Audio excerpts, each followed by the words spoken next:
qui réalise une thèse en ce moment sur James Barnard, qui a été les voir à Bordeaux et qui m'a dit: «Mais tu sais, je pense que ça serait possible de solliciter un prêt pour l'exposition de la Serpentine» et on a fait une demande de prêt et ça s'est fait, très, très simplement. Le commissariat d'exposition de la Serpentine me dit: «Bon, Sciences Po Bordeaux, ils ont les exemplaires de Drum Magazine, mais on doit certainement pouvoir les trouver en Angleterre». Je leur ai dit: «Bon, vous savez, je préfère quand même qu'on sécurise le prêt». Ils m'ont dit: «Bon, d'accord, mais on va quand même chercher» et ils les ont pas trouvés en Angleterre. C'est des numéros qu'on cherche depuis longtemps. On connaît les dates de publication, on avait des images des couvertures, mais pas forcément en bonne résolution. Moi, j'avais quelqu'un de mon équipe qui avait été effectivement à l'université de Leiden, donc qui avait pris des photographies, de ces drums là. Effectivement, il y avait un tirage qui devait être très très important et puis une diffusion qui était mondiale, mais ça reste extrêmement difficile à trouver. Et c'est vrai que c'était très étonnant de les recevoir parce que moi, je les avais jamais vus en vrai. J'imaginais pas que c'était aussi grand déjà. Je pensais que le format était plus petit que ça. Les exemplaires qu'on a empruntés à Sciences Po Bordeaux sont ceux qui étaient facilement identifiables à distance. Il y en a une dizaine et c'est des magazines dans lesquels James a fait la couverture.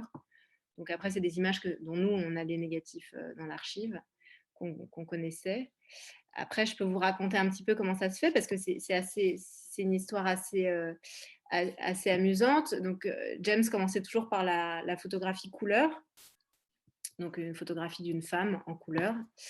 Et si la photographie couleur était validée pour la couverture, là, il retournait voir son modèle et il racontait une histoire autour du modèle. Donc, il la mettait vraiment en scène. C'est souvent des modèles dont on connaît le nom, dont on connaît le, le pays d'origine. Il y en a certaines qu'on a retrouvées, avec qui on est en contact. Et c'est des modèles qui n'en étaient pas, en fait. C'est-à-dire que James pouvait les rencontrer à l'arrêt de bus.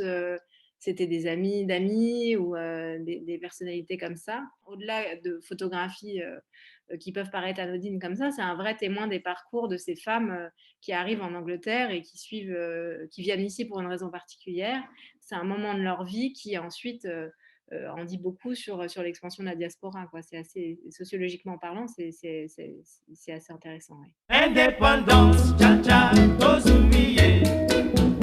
on en vient effectivement à l'importance de Drum Magazine, qui était donc ce magazine qui a soutenu la lutte anti-apartheid et qui était basé d'origine en Afrique du Sud. Drum Magazine a ouvert plusieurs antennes, dont une au Ghana. Et James Barnard a beaucoup photographié pour Drum Magazine. Il a été très proche de son rédacteur en chef, Jim Bailey. Ils étaient amis. Il a organisé des fêtes sur la plage pour Drum Magazine. On a dans les archives de James Barnard beaucoup d'images qui en témoignent. Et ça donne effectivement une iconographie assez unique dans l'histoire de la photographie en Afrique et par extension dans l'histoire de la photographie mondiale. Indépendance, cha-cha, James Barnard, en effet, a un profil assez unique dans l'histoire de la photographie.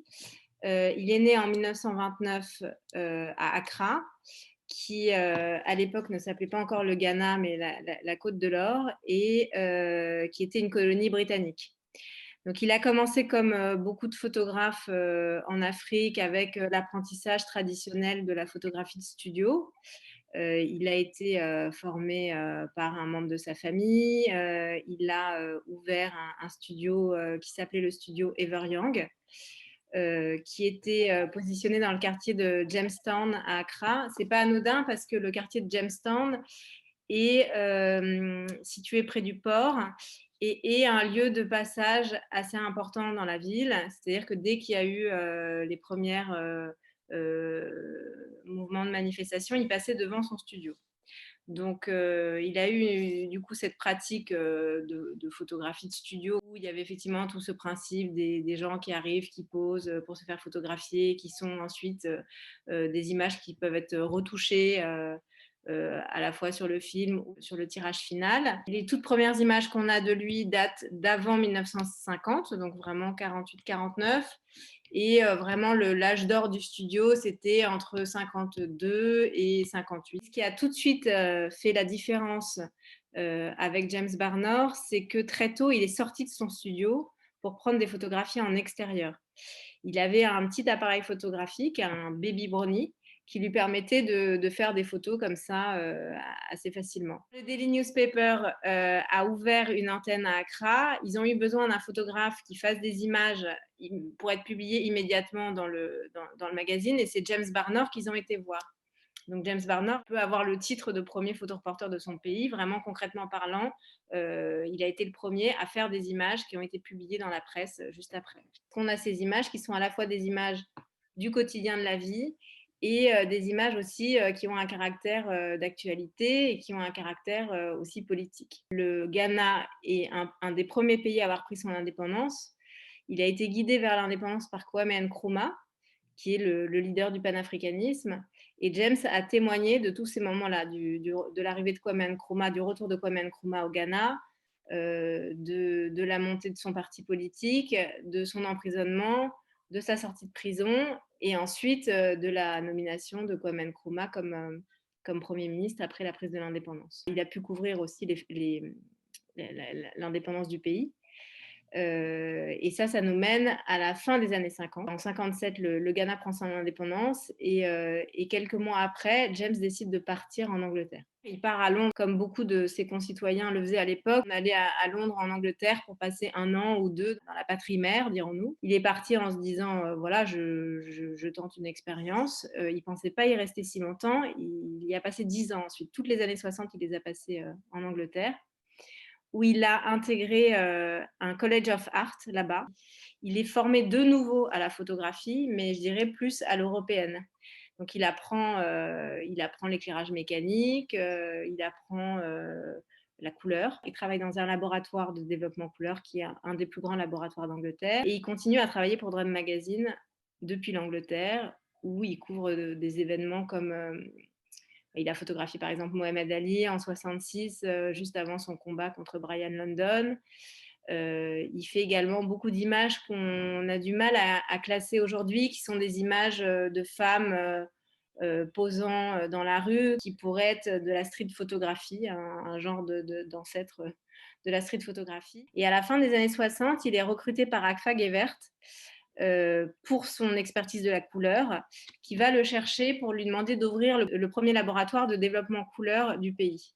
Donc, il part en Belgique, il suit une formation très technique, et en 71, il rentre au Ghana. Et il se trouve que finalement, il y restera pendant 20 ans. Il va rouvrir un autre studio, le studio X23.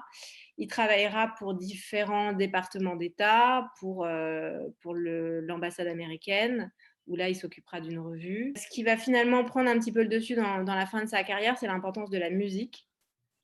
James a toujours été, et d'ailleurs dans les années 50, dans son studio Everyoung, son studio était ouvert nuit et jour, les gens venaient jouer de la musique, c'était très festif. Dans les années 70-80, il va devenir manager d'un groupe de musique traditionnelle.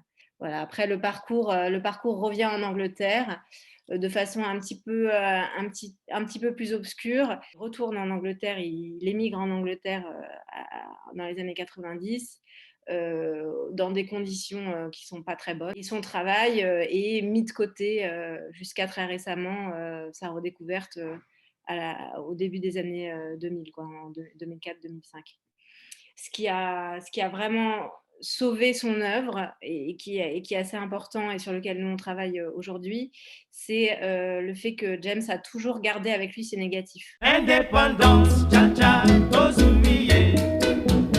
c'est la première qui a lieu depuis qu'on a traversé l'ensemble de son archive. Donc c'est la première rétrospective vraiment complète et c'est également la première exposition dans un musée d'art contemporain. Donc ça, pour nous, c'est extrêmement important parce que ça place James déjà dans une histoire internationale et puis dans une histoire des arts au sens large et pas uniquement photographie. On est quasiment à 400 œuvres, donc c'est une grosse exposition.